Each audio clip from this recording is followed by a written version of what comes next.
The term podcast was coined probably about a little over a year ago. And it has been kind of breathtaking in the amount of buzz that has surrounded podcasting almost since the beginning. Several startups have been formed around podcasting, and they've raised a lot of money. Odeo by Evan Williams, the founder of Blogger, and Podshow by Adam Curry, both have raised over $8 million. Odeo is really attacking the problem of creating podcasts. Podshow is attacking the problem more of finding podcasts, more like a directory. Yahoo just launched their own podcast directory last week. There's just tons and tons of activity going around podcasting. I'm a bit skeptical on the whole thing of podcasting. Right now, like the content quality is somewhat poor. That, of course, will get better over time. But there are other issues with podcasts. When they're inflexible, you can't search them, you can't skim them. They're very difficult to consume quickly. With blog articles, with text, I can just skim it. It goes by really quickly. And certainly there are technical hurdles right now with getting podcasts to the masses. So while I think podcasting is here to stay, I don't think it's going to be a huge thing. Just a couple of other interesting things that kind of fall into the Web 2.0 banner. Tagging. Tagging is the labeling of things with one-word tags. In much the same way that you can store email in folders with Gmail, you tag them instead. And so your tags function in many of the same respects as folders. Labeling of URLs, Delicious kind of pioneered this. Yahoo's MyWeb 2.0, which is very much like Delicious. Those are social bookmarking services. You upload URLs that you're interested in, and then you tag them. You create labels. Other people can then do searches over these tags, and you end up creating this, what's called a folksonomy, which is kind of an ontology of tags. People are just looking for excuses to apply tagging to everything these days. Like there's a dating site where you can tag yourself. It's called consummating. So you just, instead of you writing an essay on your various attributes, you just put up a whole bunch of tags about yourself. So I think tagging is good for organizing personal data in much the same way as folders are good. But there are challenges, especially when you try to create a folksonomy around tags. I think there's a real issue with spam that hasn't shown up yet because most of these services are very early adopter and don't have a lot of users yet. I think if a service like Delicious were to get popular, you'd see the issue of spam become much more prevalent, and I'm not sure that there's a ready solution to that. So I'm very cautious on tagging in general. The other interesting thing under the Web 2.0 umbrella is wikis. So wiki is an editable web page in such a way that you don't need no HTML. So for example, within our company, we have an intranet where we have a wiki set up. And that's how we do our documentation, is people use the wiki to create a whole bunch of web pages that document our various internal processes. It's very easy to keep them up to date.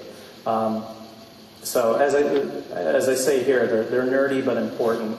I'm not sure that they'll ever be important in terms of the consumer internet, but certainly for corporations, I do think that they will be important going forward. A couple of the companies involved with wikis are Social Text and JotSpot. JotSpot, created by Joe Kraus, the founder of Excite, they're really attempting to be the Lotus Notes of the Web 2.0 generation, which I do think is kind of interesting. I'm not sure what kind of market there is for that, but what they're doing is they're augmenting wikis with a database and several other things, so you can really create applications within a web page. Finally, Wikipedia, which really is the ultimate example of the consumer in control. It's a user-created encyclopedia. Every encyclopedia page is a wiki page. You can edit it. You can update it. I think that's incredibly fascinating. If you would have asked me 5 years ago whether something like that would have worked, I would have said no way. But they've really created a community around Wikipedia that polices it. So it's a self-policing kind of thing. They do have spam problems, but they're generally caught fairly quickly.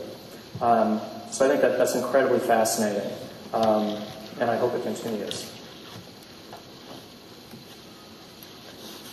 So my crystal ball. So, predicting stuff 2 or 3 years out in advance is a real guessing game in the best of times, and certainly even more so now when there's so much activity going on around Web 2.0 with all sorts of startups happening. It's an incredibly exciting time, but uncertain time. So some guesses on my part: wireless and broadband penetration will continue. San Francisco, where I'm from, put out a request for bids on creating a Wi-Fi mesh network around the entire city. I'm sure you've probably heard that Google was one of the, I think, 22 or 23 companies that bid on that. So I think that's just an incredibly good thing, that everybody will have essentially free and fast internet connectivity. I think you'll see Microsoft, Yahoo, and Google, the big three, continue to divide up the world. They have in the past and are continuing to feed on the small Web 2.0 startups. Yahoo just bought upcoming.org last week, for example.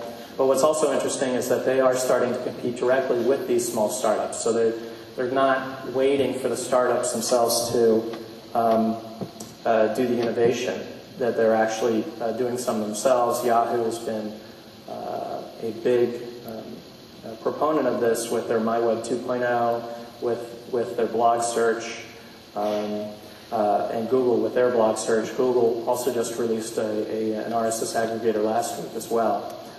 So the competition is heating up from both sides, from the startups and from the big companies.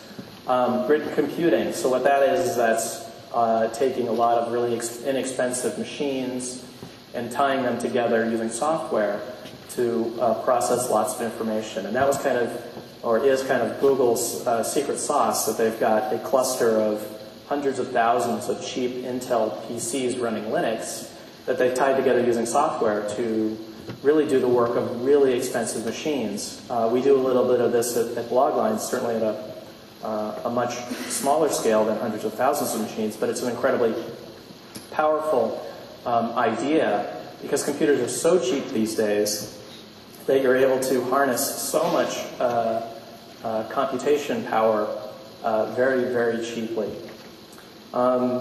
Next one's more of like a hope than anything else. Continued innovation, but less hype.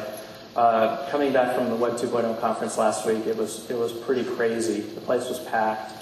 A bunch of startups announced things. There's just a lot of people think that we're in another bubble now with Web 2.0. I'm not sure that we are,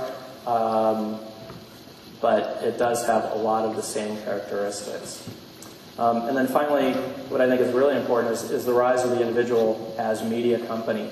The fact that you can publish a blog, and if your content is good, you will find an audience. If your content is influential, you will become an influencer. And you will gain an amount of power that in the past only traditional big media companies had. I think it's absolutely fantastic, and I hope this just continues. It's really like the rise of a million different columnists, so that you can find any point of view. And I think that's just the most exciting aspect of all these recent developments. So with that's my presentation. I really appreciate the opportunity to talk with you, and to take your questions.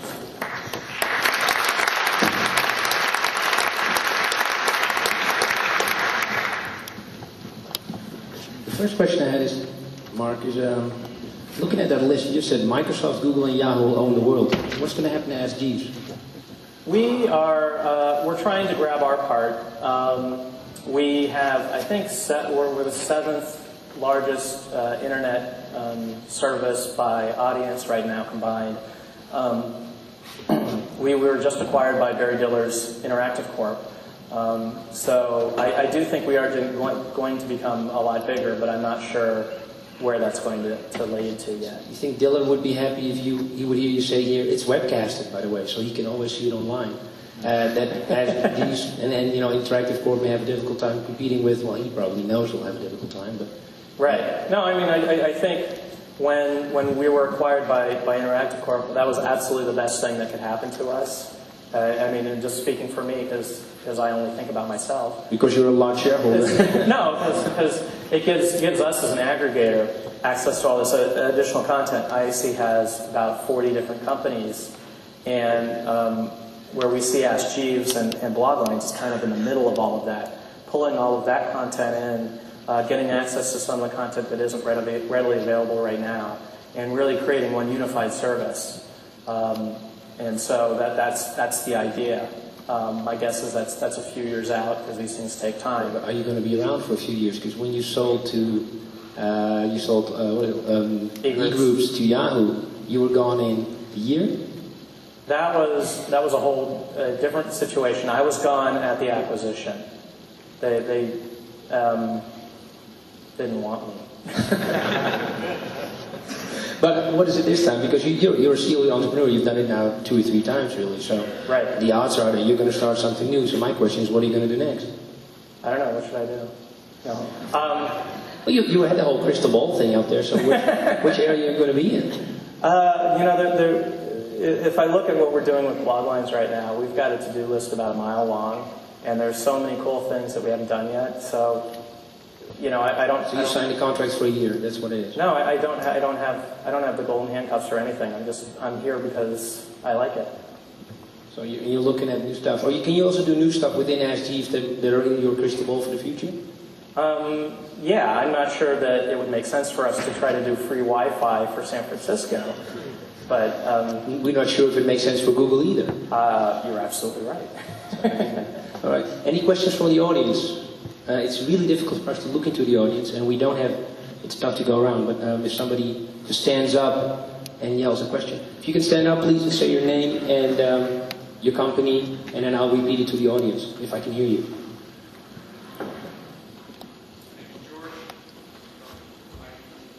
This is George from iBeat.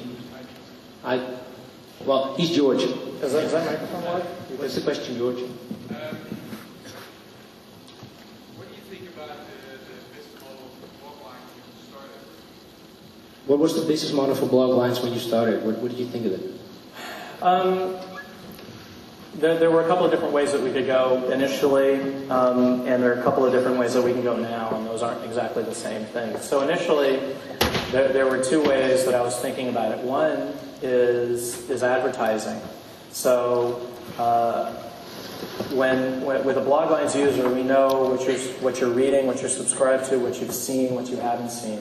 From that, we can build up a profile of what kind of ads would make sense for you with targeting, which is actually different than, say, what Google does or what any of the search engines do with keyword advertising. They only have like what you're searching on as a bit of information to target you against, whereas what we would have is we'd know every single subscription that you're subscribed to, and we could also relate that to what everybody else is subscribed to. So we can build up a profile of yourself, and we can also cluster groups of people around, say, tech blogs. If you're subscribed to a particular tech blog and other people are subscribed to tech blogs, we can build an audience around that we can use for advertising. That's a different kind of advertising than search ads, because it lends itself more towards a branding kind of opportunity than an action opportunity. So that was one thought. Another thought was that we would become the PayPal for subscriptions. That if a blogger wanted to charge access to his blog, for example, there's no good way for him or her to do that right now. So we would be one way to do that. And I thought that was interesting. I don't actually think that that's very interesting anymore, because the problem is not that there isn't enough content on the internet. The problem is that there's too much content on the internet. So if you're charging for something, unless it's just so much better than anything else that you're related to, it's going to be very difficult, I think, to actually charge money for it. So I don't think that's a viable business model going forward. When SG's acquired us, the mandate given to me was just continue to build out the service, add features, scale it, things like that. Don't worry about any sort of monetization.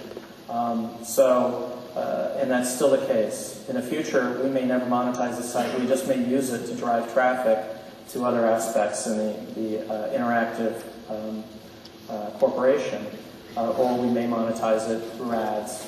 It just hasn't been decided. Well, unfortunately, I heard the speaker. We can't hear it here, but we hear it from the hall. And we started a little bit late, so I have to close things off because there's a ton of questions I had. I'm sure people in the audience had. But we got to get moving. So I just like a really big hand for Mark Fletcher, everybody. Thank you very much. Mark, you're welcome to stay for the whole day and follow the whole other panels in Dutch. In Dutch is, but you can.